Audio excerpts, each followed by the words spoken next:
What's an invention that's still around today, but has lost sight of its original purpose? Maybe it's been said already. Coca-Cola and Dr. Pepper were originally marketed as medicine and health tonics. I believe Dr. Pepper's original name was something like Dr. Pepper's Health Elixir. There are several drugs that would make the list. Cocaine and Viagra for sure though. Heroin was originally advertised as an addiction-free alternative to opium. Play-Doh was supposed to be a wallpaper cleaner originally. Now it serves as a delicious appetizer. Wait, what? Aspartame. Aspartame was discovered in 1965 by James M. Sclater, a chemist working for G.D. Searle and Company. Sclater had synthesized aspartame as an intermediate step in generating a tetrapeptide of the hormone gastrin for use in assessing an anti-ulcer drug candidate. He discovered its sweet taste when he licked his finger, which had become contaminated with aspartame, to lift up a piece of paper. Torranateris Guerin participated in the development of aspartame as an artificial sweetener. This mad lad is licking his fingers in a chemistry lab, shaking my head. Nalgene bottles, the plastic water bottles that are popular with hikers / campers / other outdoor activity folks, were originally created for use as medical / scientific lab equipment as a lighter, shatterproof alternative to glass. They're still really good for that. In fact, my company gets many free samples of Nalgene beakers and bottles from salespeople every year, which I take home and use as dining ware and sports bottles. Super glue. I think it was originally an instant suture in medkits for soldiers in Vietnam. Cyanocrylate, active ingredient in super glue, is still used as medical glue. You can buy the medical grade stuff on Amazon. Kleenex. Its original purpose was to act as insulation in gas masks during World War I. After the war, its parent company advertised it as a way to remove makeup. Microwave transmitters were originally created to transmit radar signals in World War II. When a worker noticed that being near the transmitter melted a candy bar in his pocket, it led to the development of the microwaves that we use in our homes today. For fun, I cooked a bag of frozen pizza rolls on an airport radar once. Bubble wrap. It was made to be a textured wallpaper. Wait, really? Yep. Now it's used for popping. Menstrual pads. They were invented to soak up blood in bullet wounds. After the war, Cossacks had several hundred tons left over and found that nurses had been using them as feminine hygiene. High-heeled shoes. They were originally for men and used for horse riding, as the heels were supposed to keep the feet more secure in the stirrups. Now, they're just fancy women's shoes, also used by butchers, so they didn't stand in blood. MTV, aka Music Television, and TLC, or the Learning Channel. Not a lot of learning happening on that channel these days, unless you enjoy learning about the daily lives of morbidly obese people and idiots marrying morons from different countries in a matter of weeks. Not really an invention, but IQ test. They were never meant to figure out how smart you were. They were for identifying students who may need additional help. It totally was invented by a French teacher to help struggling kids. Then it moved to America, where we ruined it. For every pipe cleaner that actually cleans a pipe, 500,000 get twisted into children's art projects. Phones. They're hardly used for making phone calls anymore.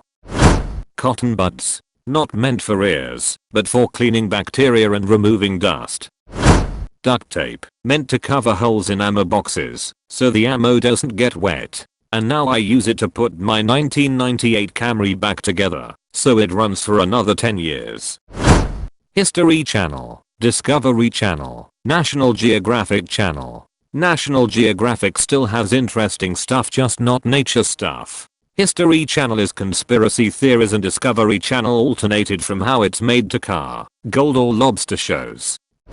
Lysol. It was invented in the 1920s as a vaginal douche. It was marketed to married women to cure the marital grief caused by a stinky hoo-ha. This article from Smithsonian Magazine has great ads showing poor, beautiful, glamorous ladies whose husbands have totally lost interest in sex with them until they put Lysol up their vaginas. Eek. Read the article. It wasn't actually intended as anti-stink spray, but rather as contraception. The marketing was a way to work around the stigma and sometimes laws against contraception at the time. Listerine mouthwash. It used to be a floor cleaner Probably why it burns the tip of my tongue. Dogs, they used to help us hunt. Now they are just cute. The cigar lighter in your car.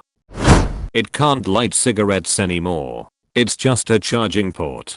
Daily newspapers.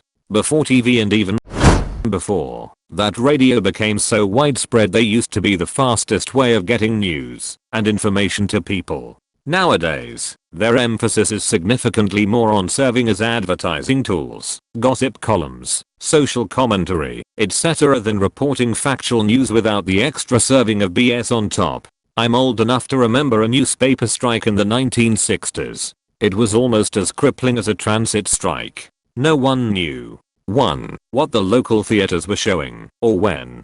2. What TV shows were on at what times that night. There was no such thing as channel flipping in the pre-remote era. You planned out your viewing in advance, and since there was only one TV, you had to negotiate your viewing schedule with the rest of the family. 3. How the local sports teams were doing, compared to the rest of their division. 4. What sales were on at all the stores.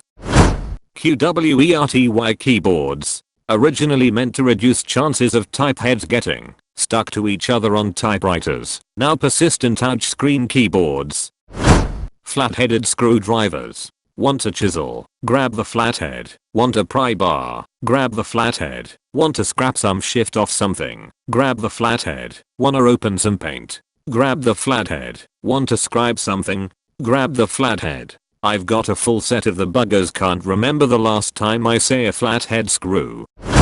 Graham crackers. Originally created by Sylvester Graham, who wanted to create a diet that was devoid of pleasurable foods. It is now used to create delicious snacks and is almost used exclusively for its pleasurable flavor. Uber. It was supposed to be an app where you could hitch a ride with someone going the same place or in the same direction as you, with an option to pay for their time/inconvenience. This was a great idea, since hitching a ride rather than ordering a taxi is better for the environment and would be cheaper, as the driver presumably was going in that direction either way. Then it became a cheap taxi company with low standards and insurance problems. In addition, drivers working for Uber will now drive around picking up people to make money, destroying any chance of environmental benefits. GPS. Originally designed to track satellites shot into space, evolved to help the military track troop deployments, ships, and then airplanes, both military and civilian. Now it tracks personal movement, reports to your driving habits to your insurance company and auto manufacturer, targets ads to your phone as you walk down the street, and helps find your body when you go missing. Electric pen by Edison are now tattoo machines. Not sure if this is correct, but the tattoo artist who one of my tattoos told me the machine has not changed since invented. It's exactly the same since Edison invented it. Thank you for watching the video. Please subscribe and don't forget to click that bell for more AskReddit posts.